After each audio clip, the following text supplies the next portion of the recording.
Oke, ya, jadi artinya persepsi itu bagaimana kita memberikan pemahaman, pemaknaan pada sesuatu ya. Nah, mungkin itu aktivitas persepsi itu sudah biasa kita lakukan dan kita temui ya. Nah, jadi terkait bicara persepsi ini seringkali sudah menjadi bagian yang nggak bisa dipisahkan. Nah, persepsi ini ya mempersepsikan apapun terhadap sebuah benda atau barang ya. Nah, itu semuanya ini K6 kan ya? K6. Bisa dipersepsikan dari sudut pandang manapun begitu ya. Artinya persepsi individu satu dengan yang lain itu bisa jadi berbeda ya kan. Kadang itu ada persepsi yang salah, persepsi yang tidak sama, itu ada istilah seperti itu ya kan. Nah, makanya itu apa sebenarnya yang membuatnya mempengaruhi faktor-faktor yang mempengaruhi persepsi. Nah, itu kalau Stephen Robin itu menyebut bahwa faktor-faktor dalam situasi itu mempengaruhi persepsi seseorang. Jadi ada 3 faktor dalam situasi lingkungan itu, dan dalam diri si pembersih si subjek yang mempersepsikan. Yang satu dari faktor dalam diri objek atau target atau yang dipersepsikan. Nah, ini misalnya yang dipersepsikan ini misalnya gajah. Yang mempersepsikan ini adalah orang buta misalnya. Nah, maka di faktor-faktor situasional ini saya dibawalah ke dalam satu studi lapang ke kebun binatang misalnya ya. Nah, ini di sana mulai dikenalkan keadaan sekitar, keadaan lingkungan, situasional ya kan, kemudian ajaib ya, mulai dipersepsikan oleh si Buddha tadi. Si Buddha ini kan hanya bisa mendengar, meraba ya. Nah, maka dia akan mendengar suara gajah, kan dia akan memegang bagian tubuh gajah, sehingga dia tahu bahwa gajah itu kakinya nggak 2 tapi 4 ya kan. Nah, kemudian diraba lagi bagian belakang dia punya ekor, kemudian badannya itu kira-kira beratnya sekian ton ya kan. Kemudian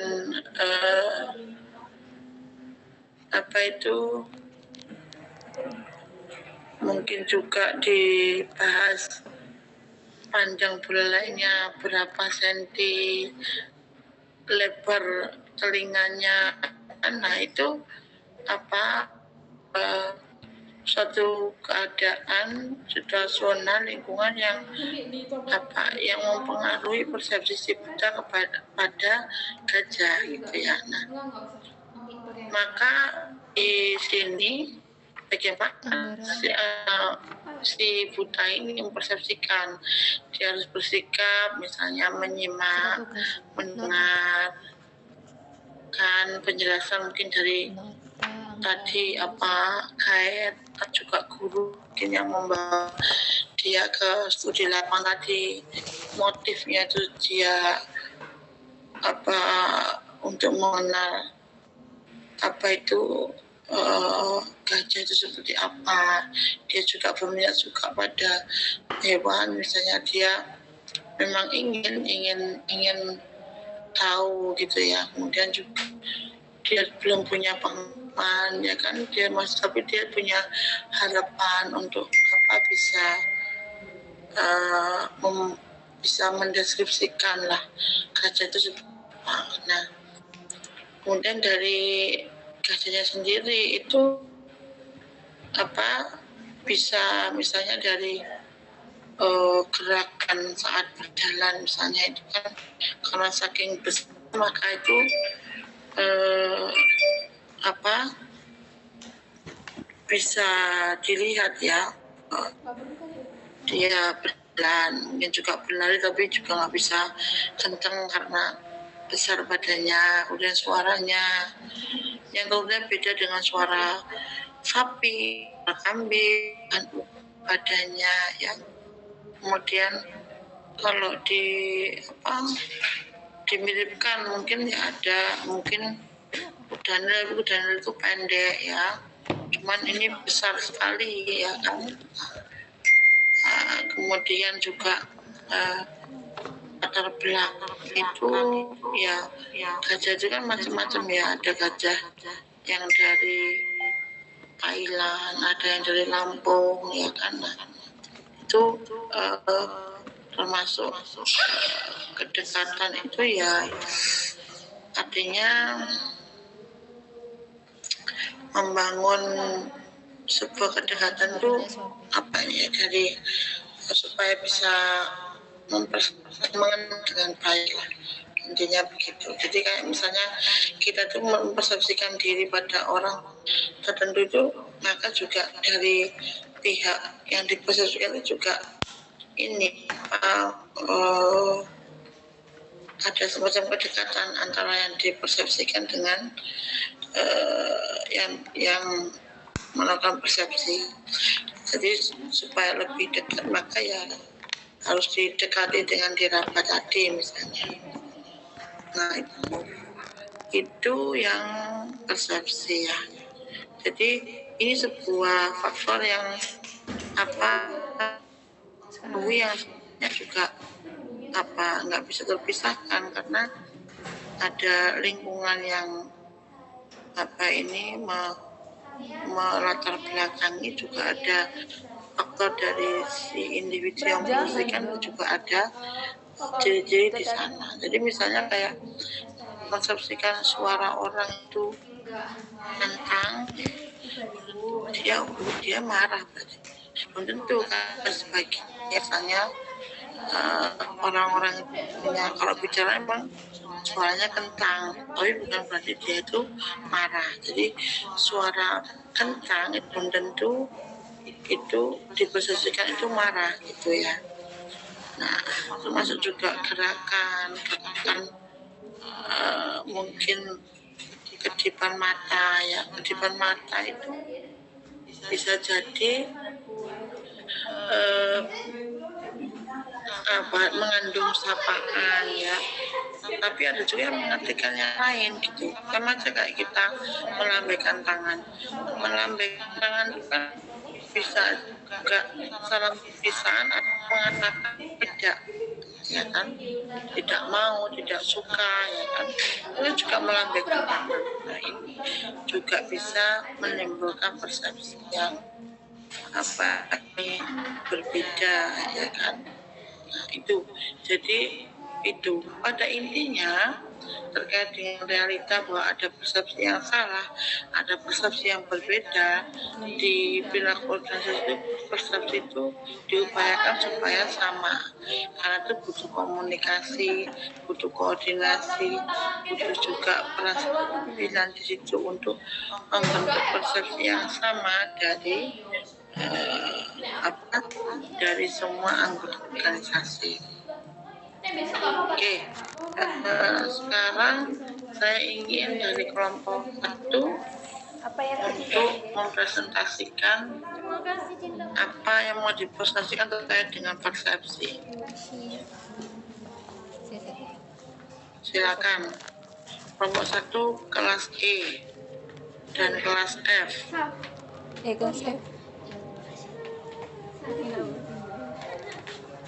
Kunci dia.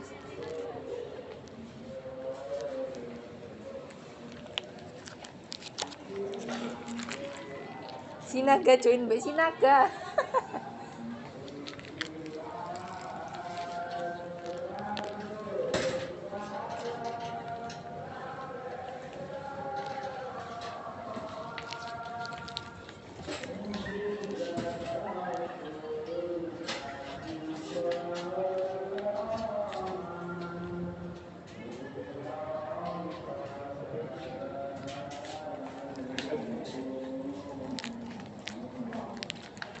Tanya Mbak Sina. Kayak di warkop. Sin. Ya setan sih gak.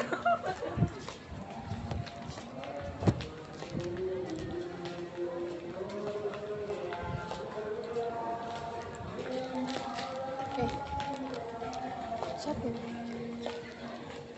Iya. Kelompok 1 kelas E dan F ada nggak di sini? Kalau nggak ada yang ditampilkan berarti nggak ada nilai tugas. Wah, gak ada nilai tugas loh. Kelompok 1F siapa? Coba. Angel Veronica ada yang mau disampaikan? 1F. Iya hadir Ibu, kelompok 1 kelas E Bu. Ya silakan, apa yang mau disampaikan? Silakan. Kok kaget nih? Untuk tadi pengertian persepsi tadi kan udah Aku dijelasin dengar ya, Bu. ekspresi gak? Terus untuk selanjutnya itu kami dapat pengertian pengambilan keputusan itu adalah suatu proses pemikiran dalam pemilihan dari beberapa alternatif atau kemungkinan yang Belum ke pengambilan keputusan, masih persepsi. Persepsi ini berikan contohnya. Oke, baik. Tadi untuk pengertiannya sudah aku jelasin ya Ibu. Nah, untuk studi kasus yang sendiri yang kami ambil itu mungkin dalam suatu tim, suatu perusahaan itu mungkin ada suatu anggotanya yang kurang kompeten. Nah, akhirnya si manajer sendiri mengambil keputusan untuk memberikan tugas yang lebih mudah kepada si karyawan tersebut dan memberikan kesempatan kepada si karyawan tersebut untuk terlibat dalam proyek penting itu, tapi dengan tugas yang lebih mudah Ibu. Kalau untuk prestasinya sendiri seperti itu. Nah, untuk mungkin dampak yang diterima itu mungkin jadinya pemborosan potensi karena mungkin si karyawan tersebut itu tidak memiliki keterampilan yang baik, tetapi harus tetap kerja sesuai dengan yang seharusnya gitu. Nah, terus mungkin ada motivasi yang turun Bu karena merasa si karyawan tersebut itu tidak dihargai dan mungkin tidak termotivasi untuk berkontribusi lebih dalam lagi terhadap suatu perusahaannya gitu. Nah, tapi untuk problem solvingnya sendiri mungkin bisa diambil yaitu komunikasi terbuka yang dimana mungkin manajer tersebut dengan si karyawan yang satu itu lebih memahami gimana kemampuannya melalui komunikasi dua arah gitu. Lalu mungkin problem solving yang bisa dilakukan yang lain yaitu mungkin evaluasi berdasarkan data yang sebelum-sebelumnya bagaimana kinerja dia dan bagaimana solusi yang bakal diambil gitu. Mungkin solusi yang diambil itu mungkin pelatihan dan pengembangan. Jika memang si karyawan tersebut mengalami kekurangan, mungkin perusahaan bisa menyediakan pelatihan untuk meningkatkan kompetensi si karyawan tersebut Ibu. Begitu, terima kasih.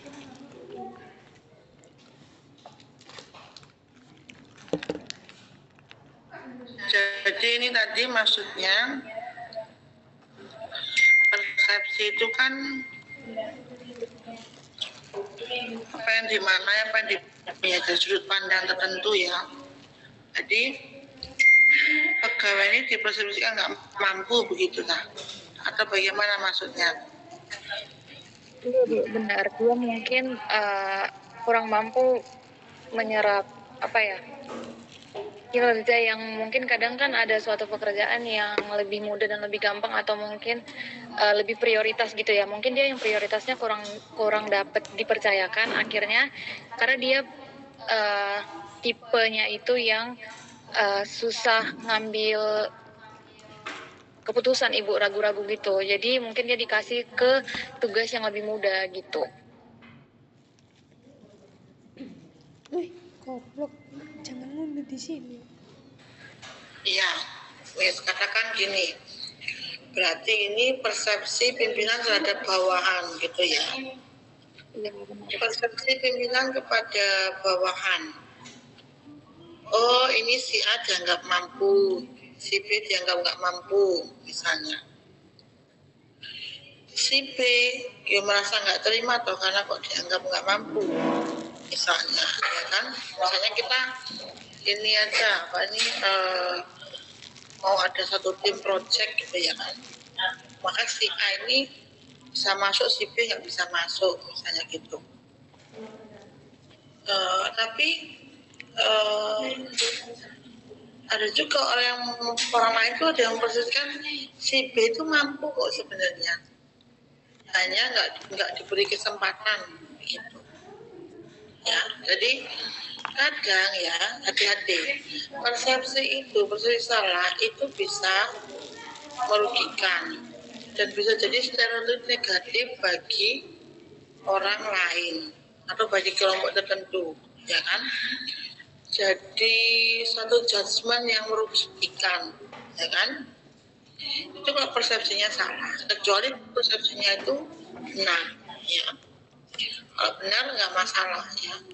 Tapi kalau persepsinya itu salah sehingga itu merugikan, jelas itu akan menurunkan tadi motivasi kerja, kepuasan kerja, ya kan? Bagaimana orang yang dipersepsikan negatif ini atau kelompok yang dipersepsikan negatif, maka dia harus berusaha untuk membalikkan fakta, ya kan? Kalau dia merasa dianggap kurang bertanggung jawab, tunjukkan kalian bisa bertanggung jawab. Kalau dipersepsikan kalian nggak mampu, tunjukkan kalian itu mampu. Nah, itu caranya, ya. Nah, maka itu kenapa supaya